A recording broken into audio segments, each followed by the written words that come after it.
Ini kondisi Desa Teluk Halban, di mana titik jalan yang diseberangi oleh air ini karena ada tanggul yang jebol.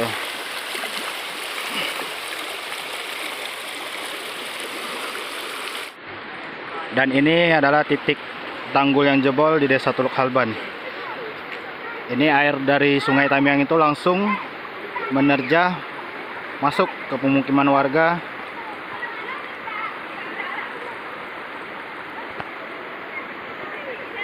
Dan ini kondisi jalan. Nah, jalan ini disarankan untuk tidak dilalui oleh kendaraan.